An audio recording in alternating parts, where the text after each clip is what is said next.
মোহনা যে প্রেগনেন্ট নয়, দময়ন্তী আর মোহনার সমস্ত রেকর্ড করে নিল শুভ। হ্যাঁ বন্ধুরা, এমনটাই দেখতে পাবেন। বিস্তারিত জানতে ভিডিওটিতে লাইক দিয়ে চ্যানেলটি সাবস্ক্রাইব করে দেখতে থাকুন। গল্পের শুরুতেই দেখা যাবে আকাশ আদিদের পরিবারের সকলকে অপমান করছে, যা দেখে রেগে যায় আদি। আর তারপর দেখা যায় আর বলে, আকাশ তুমি আমার পরিবারের সাথে আমার সাথে এভাবে ব্যবহার করতে পারো না। তখন চিৎকার করে বলে ওঠে, ইউ চিটার, একদম কথা বলবে না। তুমি আমার বোনের সঙ্গে চিটারি করে পার পেয়ে গিয়েছো, আমার সঙ্গে গলা উঁচু করে কথা বলবে না। আমি তো শুধু বলেছিলাম যে কোম্পানি থেকে হাতটা সরিয়ে নিব, এখনো সরাইনি। যদি সরিয়ে নেই তাহলে তোমাদের পরিবারের বিজ্ঞান একদম নড়ে যাবে।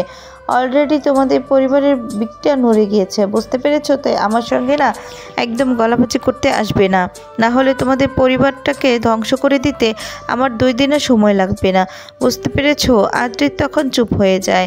এরপর দেখা যাবে আকাশ মোহনাকে বলে, মোহনা তুই ঠিক আছিস তো? মোহনা তখন নাটক করে বলতে থাকে, এই আছি আর কি।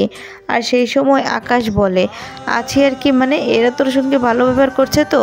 আর শোন, এরা কখন কি করছে আমাকে সব সময় খবর দিবি, আমি তোর সাথে সব সময় কানেক্ট থাকবো। যদি বাজে ব্যবহার করে না তাহলে আমাকে জানাবি, রোড ব্যবহার করলে অবশ্যই আমাকে জানাবি। এদের সবাইকে আমি রাস্তায় নামিয়ে আনবো।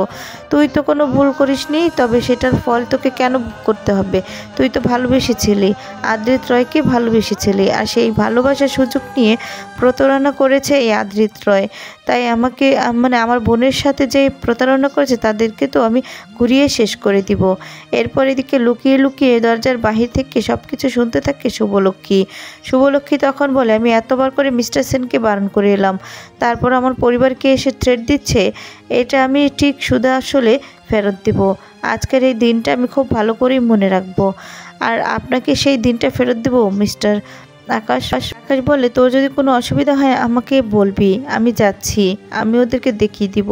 এই বলে চলে যায়। আর এদিকে তখন মোহনা ওদের অবস্থা দেখে মনে মনে বলে যে এই ওরা দেখছে যে দাদাকে জমের মতো ভয় পায়, এবার দাদাকে কাজিয়ে লাগিয়ে এই বাড়িতে রাজত্ব করব আমি, কেউ আমাকে আটকাতে পারবে না। যে আটকাতে পারতো, যে আমাকে বাধা দিতে পারতো, সে তো এই বাড়িতে নেই। তাই এখন এই বাড়িতে আমি রাজত্ব করব। এদিকে ঠাম্মি মোহনার মুখের দিকে তাকিয়ে থাকে, মুখটা যে কী করছে সেটা বোঝার চেষ্টা করছে।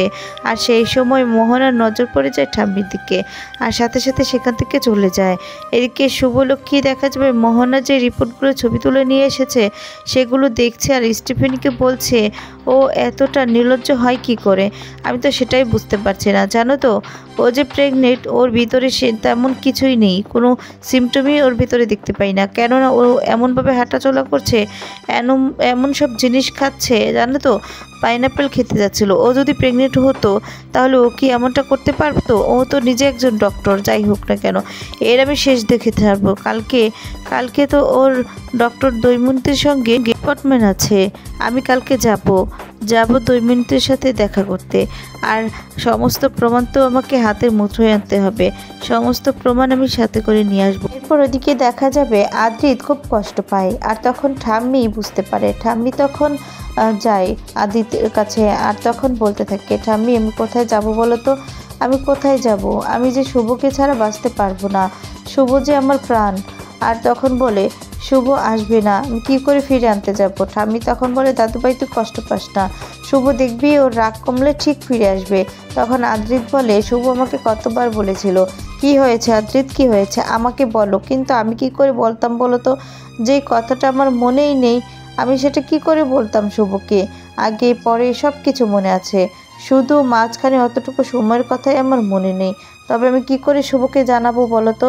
যেটা নিয়ে আমি ভালো করে জানতে পারছি না, ওটা আমি কি করে ওকে বলতাম, কোন মুখেই বা বলতাম? আর তখন ঠাম্মি বলে, তুই একদম চিন্তা করিস না দাদুভাই, দেখবি সব কিছু ঠিক হয়ে যাবে।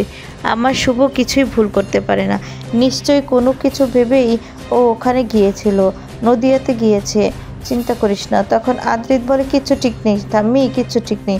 আজকে আমার জন্য একটা বাইরের লোক এসে আমার পরিবারকে থ্রেট দিচ্ছে, আমার পরিবারের লোকগুলো আমার এগেনস্টে চলে যাচ্ছে।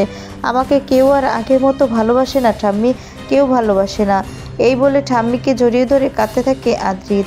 এদিকে ঠাম্মি তখন মনে মনে বলে, আমি তোমাকে কি করি দাদুভাই বলি যে তোমার শুভলক্ষ্মী তোমাকে ছেড়ে কোথাও যায়নি, তোমার পাশেই আছে, তোমাকে দায়মুক্ত করার জন্য নিজে লড়াই করে যাচ্ছে, অনেক বড় একটা লড়াই নেমেছে। আমি যে তোমাকে কিচ্ছু এখন বলতে পারবো না, সময় আসলে সবটা জানতে পারবে। এদিকে দেখা যাবে সকাল হলেই ডক্টর দৈমন্তীর কাছে চলে আসে শুভলক্ষ্মী। ডক্টর দৈমন্তীর কাছে যেতে পারছে না শুভলক্ষ্মী। শুভলক্ষ্মী তখন বলে, যে করে হোক ডক্টর দৈমন্তীর সাথে আমাকে দেখা করতেই হবে। দৈমন্তীর যে সিকিউরিটি আছে ওরা কিছুতেই যেতে দিচ্ছিল না। শুভলক্ষ্মী তখন বমি করার নাটক করছে, অসুস্থ হওয়ার নাটক করছে। আর তখনই দৈমন্তী সেই মুহূর্তে বেরোতে যায়।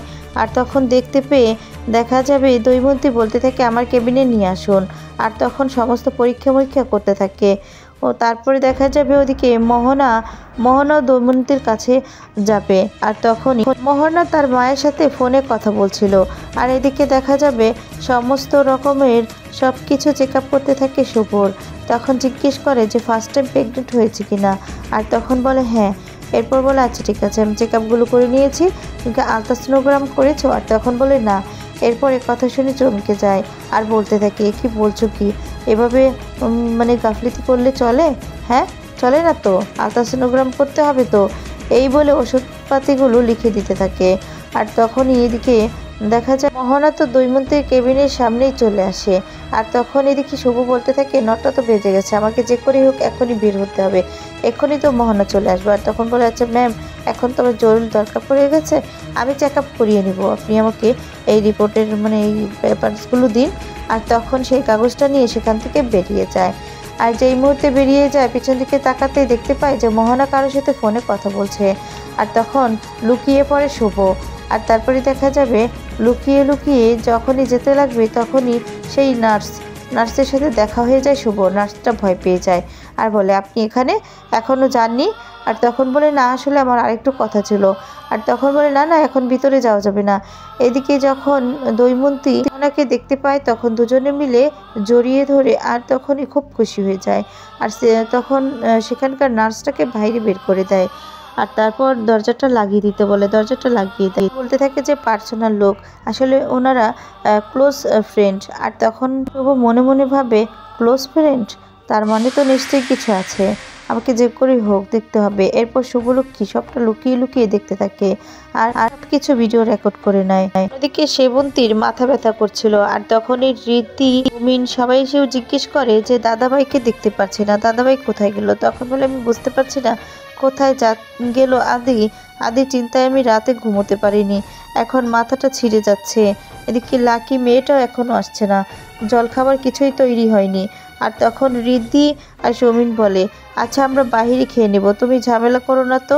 আর তখন সেবন্তী বলে, না না তোরা বাহিরে কেন খাবি, আমি এক্ষুনি খাবার বানিয়ে দিচ্ছি। এই বলে মাথার যন্ত্র নিয়ে খাবার বানাতে শুরু করে দেয়। আর পূর্বী এসে সৌমিনকে বলে, সৌমিন তুই কি আজকে ওই মেয়েটাকে দেখতে যাবি? আর তখন সৌমিন রেগে গিয়ে বলে, সব কিছু তো জানো মা, কেন জিজ্ঞেস করতে আসো? রাগান্বিত হয়ে সৌমিন তখন সেখান থেকে চলে যায়।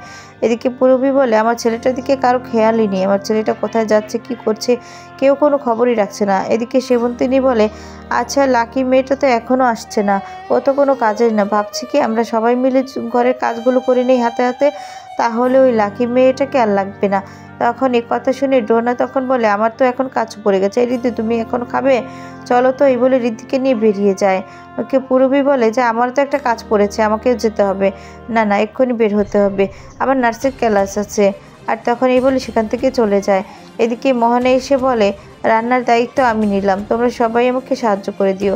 তখনই মেজকামাকে বলে যে এই মেয়ে রান্নার দায়িত্ব নিয়ে তো আমাদেরকে ভাসিয়ে দিচ্ছে, না না আমাদেরকে আবার তাকাচ্ছে, আমাকে কিছু একটা বলে সরে যেতে হবে। এই বলে মেজকামাও সেখান থেকে সরে যায়। এদিকে সেবন্তিনী বলে, এদের আবার হঠাৎ করে কি হলো, সবাই কাজের জন্য বেরিয়ে গেল, সবার জন্য হঠাৎ করেই কাজ পড়ে গেল। আর তখন মোহনা বলে, আন্টি আমি তো আছি, তুমি রান্না করবে, আমি হাতে হাতে হেল্প করে দিচ্ছি। সেবন্তিনী তখন বলে যে না তোমার কোনো হেল্প চাই না, আমার কোনো দরকার নেই, আমারটা আমি করে নিতে পারবো। আর তখন বলে, সংসারের যে দায়িত্ব নিয়েছিল সে তো চলে গেছে, ওর কথা আর কি ভাববে বলো তো, এটা তো এখন কাউকে না কাউকে নিতে হবে, তাই ভাবলাম আমি ওর দায়িত্বটা নিই, তুমি শুধু আমাকে হাতে হাতে একটু হেল্প করে দিবে।